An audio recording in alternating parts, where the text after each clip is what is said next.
Snow fell softly through the winter twilight as Emma Walsh stood in line outside Steedy Michael's community kitchen, holding her 3-year-old daughter, Lily, close to keep them both warm. The little girl wore a pink winter coat and matching hat that Emma had found at a thrift store, and she clutched her mother's neck with complete trust. Unaware of how far they had fallen, Emma was 28 years old and homeless. 6 months ago, she had been evicted from her apartment after losing her job as a receptionist. Her ex-boyfriend, Lily's father, had abandoned them both when Emma got pregnant, and her parents had passed away years before. With no family, no savings, and no safety net, Emma and Lily had been living in a shelter, and some nights in her car when the shelter was full.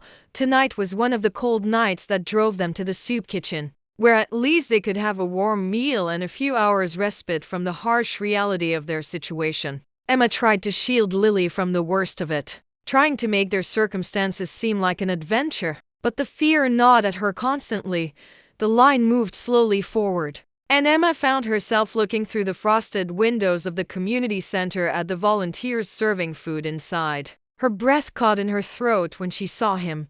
Even after 10 years, she would have recognized him anywhere. The same dark hair, though styled differently now. The same strong features, matured and refined. The same way he moved with quiet confidence. But everything else about him had changed. He wore an expensive dark blazer that probably cost more than Emma had earned in a month at her old job, and he carried himself with the bearing of someone who had succeeded beyond measure. Ethan Morrison, her first love, the boy she had dated all through high school, the one she had planned a future with before life had pulled them in different directions. Emma felt panic rise in her chest. She could not let him see her like this, homeless, desperate, standing in line at a soup kitchen with a child she was struggling to feed. She turned to leave, but Lily chose that moment to start crying, cold, tired, and hungry. "Shh, baby. It's okay," Emma whispered. But Lily's cries grew louder. "Mommy, I'm hungry," Lily sobbed. "You promised we could eat." Emma felt tears burn her eyes. She could not leave now, could not disappoint her daughter again. She took a breath and stayed in line, hoping somehow Ethan would not notice her, would not recognize the girl he had once loved in this broken woman holding a crying child. But when they finally reached a serving area, Ethan looked up from the soup he was ladling in 2 bowls, and their eyes met. Emma saw the recognition flash across his face, followed by shock, then something that looked like pain. "Emma," he said, his voice barely above a whisper. "Hello, Ethan," Emma managed, her voice shaking. "It's been a long time."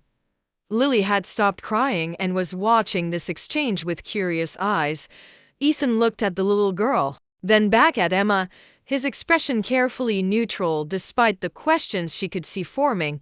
"This is my daughter, Lily," Emma said quietly, answering the unspoken question. "She's 3. She's beautiful," Ethan said, his voice genuine. He filled 2 bowls with soup, added extra bread, and handed them to Emma with hands that trembled slightly. "Please take these, and there are tables in the back where it's warmer."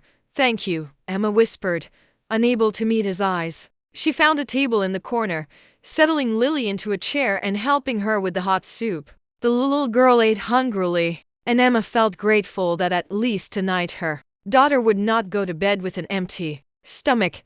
Emma was so focused on Lily that she did not notice Ethan approaching until he set down a tray with hot chocolate, cookies, and a small stuffed bear. "I thought your daughter might like these," he said, sitting down across from them without asking permission. "If that's okay." Lily's eyes went wide with delight at the bear. "For me?" she asked. "For you," Ethan confirmed, smiling at her. "What's your name?" "Lee," the little girl said shyly, clutching the bear. "Like the flower." "That's a beautiful name," Ethan said.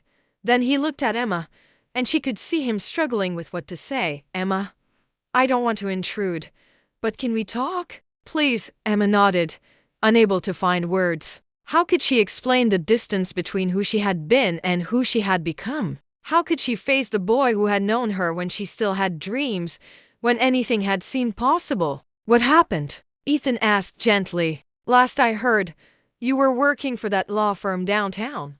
"I was," Emma said quietly. "But I got pregnant, and the father left. and my parents had already passed away. I was alone. I tried to make it work, tried to keep my job and take care of a baby, but childcare was expensive, and I was always tired. Eventually, I made too many mistakes, and they let me go. She paused, fighting back tears. I burned through my savings trying to keep our apartment, but I could not find another job that paid enough to cover rent and daycare. 6 months ago, we were evicted. We've been staying at shelters when there's room, sometimes sleeping in my car. Tonight was too cold for the car, so we came here. Ethan's face had gone pale. Emma, I had no idea. I'm so sorry. It's not your fault, Emma said. It's not anyone's fault. It's just life. Where's Lily's father? Ethan asked, his voice tight.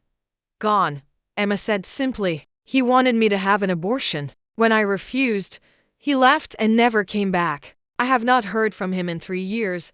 Ethan was quiet for a long moment, watching Lily play with her new bear, his jaw tight with emotion. This kitchen, he finally said.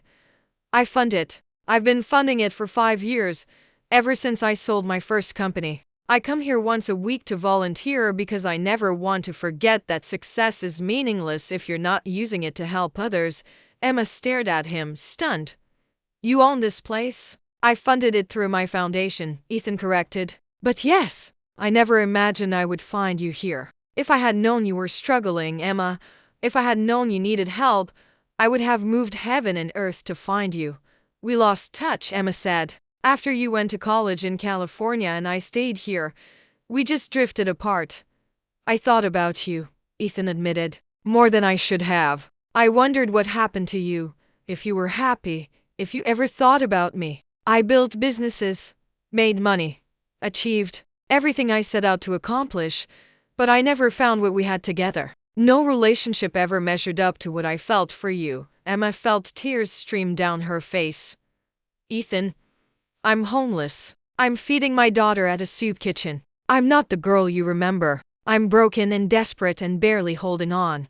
You're not broken, Ethan said fiercely. Your mother doing everything possible to protect her child. You're working 3 times as hard as I ever did just to survive. That's not weakness, Emma. That's strength. He reached across the table and took her hand. Let me help you. Please, let me help you get back on your feet. I can't accept charity, Emma said, even as she wanted desperately to say yes. I won't be your pity project. You're not a pity project, Ethan said. You're the woman I never stopped loving. The woman I spent 10 years trying to replace and never could. You're Lily's mother, and she deserves better than sleeping in shelters. Please, Emma, don't let pride keep you from accepting help when you need it. Over the following weeks, Ethan arranged for Emma and Lily to stay in a furnished apartment he owned, one he insisted was sitting empty anyway. He helped Emma update her resume and connected her with job opportunities through his network. He bought Lily clothes, toys, and books, and he spent time with them both, taking them to parks and children's museums, showing Emma that life could be more than just surviving. Emma resisted at first, convinced this was temporary, that Ethan would eventually realize he had made a mistake and disappear like everyone else had. But Ethan kept showing up. He learned Lily's favorite foods and bedtime stories. He held Emma when she cried from the stress of rebuilding her life. He was patient and kind and completely present in a way Emma had forgotten was possible. 3 months after that night at the soup kitchen, Emma started a new job as an office manager at a small marketing firm. It paid enough for her to afford her own apartment, to provide stability for Lily, to finally breathe without the constant fear of homelessness. She tried to move out of Ethan's apartment, to stand on her own feet, but he stopped her at the door with tears in his eyes. Don't go, he said. Not because you need me, but because I need you. Because I fell in love with you when we were 17, and I'm in love with you again now. Because Lily calls me Mr. Ethan and asks when I'm coming over, and hearing that makes me happier than any business success ever has. He took her hands. I'm not asking you to stay out of obligation or gratitude. I'm asking you to stay because I love you. Because you and Lily are the family I did not know I was missing. Because every moment with you both feels like coming home. Emma looked at this man who had found her at her lowest point and had seen not a charity case, but the woman he loved. She thought about how he read bedtime stories to Lily with the same patience he brought to running companies worth millions. She thought about how he had given her not just money but dignity, not just help but hope. "I love you too," she whispered. "I think I never stopped." They were married a year later in a small ceremony at the community kitchen where they had found each other again. Lily served as flower girl, and many of the people who had stood in line with Emma that cold night were invited as guests because Ethan and Emma wanted to remember where they had been and celebrate how far they had come. Ethan adopted Lily formally, giving her his name and his heart.